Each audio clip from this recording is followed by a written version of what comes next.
Yes, Senator Estrada, please. Thank you, Madam Chair. Let it be known that I am not protecting or I am not defending anyone, much less the former president of the Republic of the Philippines, President Duterte, since I am an ally of this administration led by President Bongbong Marcos, and at the same time a friend of Vice President Inday Sara Duterte. Now, since you've been asking questions addressed to Gerald Torre, may I ask Gerald Torre, how did you think did you handle the arrest of former President Duterte properly? Yes, sir. I do, sir. It's proper. It was proper, but when I saw the video, it was really, for me as a citizen of this country, it was really unbelievable. It was a very, very big disappointment. Because I can relate, General. Because when we were arrested way back 2001, together with my father, the same thing happened. All right, we were in the wee hours of the morning. We were the policemen barged in our hospital room at the Veterans Memorial Hospital. They were arresting us. They wanted us to be transferred to another detention cell because after the May 1 siege, at ano sabi ng mga police? Kalad ka rin na yan mga yan pag ayaw sumama. At the same time, when I saw the video, parang nag-flashback sa akin yung ginawa ng mga kapulisan ng araw sa amin. At ang sabi mo, hihilahin ko yan, hihilahin ko yan. Is that what you said, Gerald Torre? Sir, it's already all optics and tactics already because it's already. No, I'm asking you, did you say that? Hihilahin ko, hihilahin ko. Yes, sir. And I actually made good of it, sir. No. What prompted you to say that? Sir, I made good of it, sir. Sabi ko, sir, hihilain ko yan. And I went back to AS Medialdea, handcuff him. Bakit mo nga sinasabi? You know, your statements based on the video may reflect the PNP as an institution. Baka sabihin lahat ng ating mga kababayan, ganyan pala yung mga pulis. Masyadong wala man lang respeto sa matanda, sa isang dating pangulo. Ganon din ang ginawa sa amin eh. Can you justify why you said that hihilahin ko yan? Nakita ko si dating Pangulong Duterte, di naman lumalaban. What prompted you to say that? Mr. Senator, respectfully, the threat of hihilahin ko na yan was not towards the president, the former president. It was ensued after a heated argument between his counsel and General Torre. In no way was the former president threatened with bodily harm. Yes. Who was addressing the sinong sinasabihan ni Gerald Torre? Was it the lawyer or was it the former President Duterte?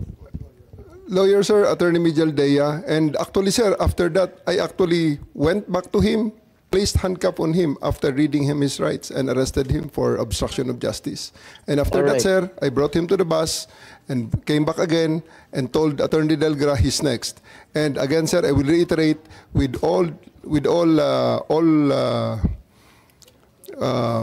all credits goes to the former president because after he saw that I'm already very, very serious in bringing him into the plane, he said, okay, let's go. And I told Romy, the PSG, to just escort him and he went voluntarily to the bus that brought him to the plane. Sisingit lang ako Senator Jinggoy. Kasi binabasa ko rito yung standard operating ng PNP. Ang liwaliwanag naman eh. No torture, no force, no violence, threat, intimidation, or other means to vitiate the free will to be used against the arrested person. Di the more so, yung mga kasamahan ng arestado. Sabi mo nga, ikaw na nag-admit forcefully. Talagang you used force. Bawal po yun. Ma'am, it is... I placed ES Medialdea under arrest for obstruction of justice. Sabi nga ni Senator Jinggoy, hihilain mo pa. Yes, ma'am. I did because I have to get into their heads to make them to make it very, very clear to them that we are already very, very serious O, of tama loading nga. the president Oo to the naman, plane. General, pinapaliwanag mo, pero bawal ang paggagamit ng dahas, ng pananakot, Ma'am, ng just to be clear. intimidation, or any other means. Ang liwanag nasa kapulisan yan Ma'am, eh. just to be clear, operationally, there was obstruction of justice. It was the decision call of General Torre to place him under arrest for obstruction of justice. Now let us separate what happened to the president. You're talking about Attorney Medialdea. Yes, ma'am. Paano yung iba? No one else was armed, ma'am. Yung attorney. No, wait. Yung abogado. If I may, Senator Amy. Yes. Madam Chair. Ayan. Sino yung kinaladkad nung isang pulis? Yung security na nakaitim. I think it was General Torre na hinila yung isang abogado. Dalawa yun eh. Yung abogado, hinila yung upuan, di ba? Tapos yung nakaitim na si Q, kinaladkad din.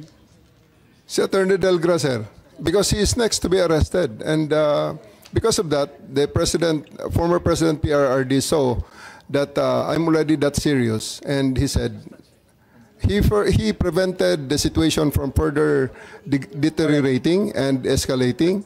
So he said, let's go. Isn't he entitled to a counsel of his choice, General? Yes, sir. For 12 hours, he was there. Oh. Can't he speak to his client? Bigla nyo na lang... They are there for 12 hours, sir, speaking to each other. Ano? They are there for 12 hours, speaking to each Alright. other, sir. One more thing that I noticed in the video, no? Ang sabi ni PRRD, papasukin niyo yung anak ko. Abogada siya. At ang sinabi mo, hindi ko siya papapasukin. Why not, Gerald Torre? That is a decision. That is my call, sir. That is my decision. Considering that Okay. he had already been assisted by 3 lawyers all throughout Okay. that time, sir. And gabi na ho yun, sir. The request was made at around mga 9 o'clock na, sir. 11 hours General after Torre, ganito, the ha? first arrest. Tanggalin mo na yung titulo ni Inday Sara. Kalimutan mo na siya na Vice President siya. Pagpalagay natin hindi siya Vice President. She is an immediate member of the family. Nung kami po ay nakakulong, ang immediate members of the family, 24 hours pwede bumisita sa amin, nakakulong kami.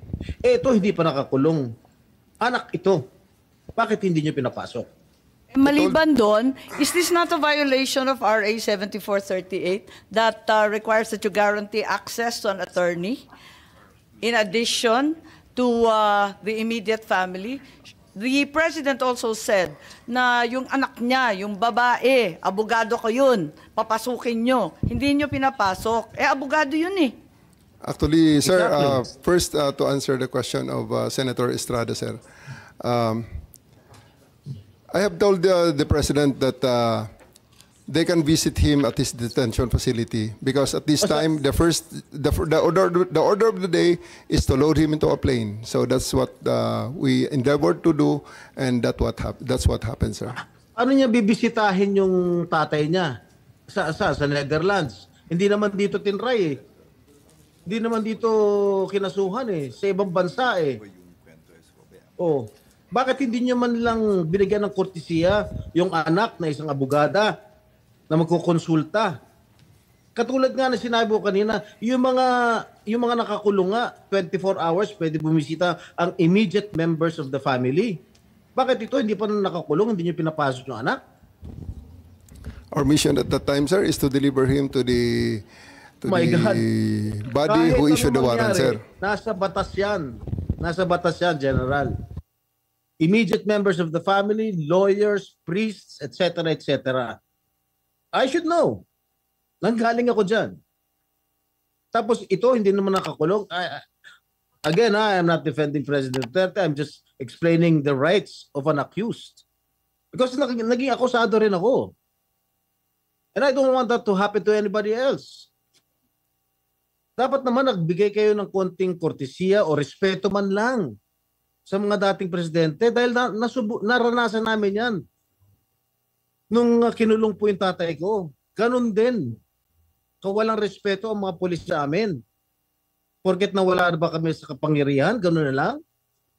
Matanong ko naman sa iyo, General, wag naman po sana mangyari, God forbid, sa pag sinapit ng ni President, pag sumapit ng ganitong sitwasyon si Presidente Marcos, gagawin mo rin ba 'yon sa kanya? I hope not.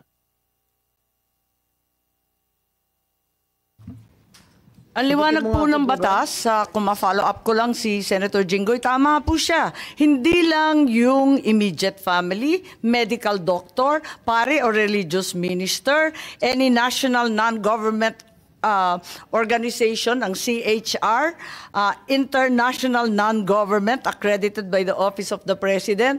Lahat yan may access, pero pinagbawalan ninyo. On 2 counts, immediate family na, abogado pa niya. Bakit ganun? Ma'am, I think that's sub judice. I think we should be wary of many of the things we were mentioning Bakit here. po naging sub judice yun? Ito kasi, habeas corpus po ang petition. So everything about the arrest will be asked by the Supreme Court. Kanina pa natin kung pwede ho. pag-uusapan yung arresto. Pero I think that we're just passing, parang lumalampas na po tayo sa boundary. Senator Jinggoy po. Ang sinasabi ko lang, the manner on how the former president was arrested, because ayoko naman mangyari sa darating na panahon na magkakaroon naman tayo ng ganyan. Sana makapagbigay lang ng korting kortesiya man lang, nakausapin yung mga abogado, pero nakausapin yung mga members ng immediate family niya, sana naman binigyan niya ng pagkakataon. Kaso mo, nung nakiusap si dating Pangulong Duterte na papasukin yung kanyang anak na abogada, tanggalin mo na hindi siya, na vice presidente siya.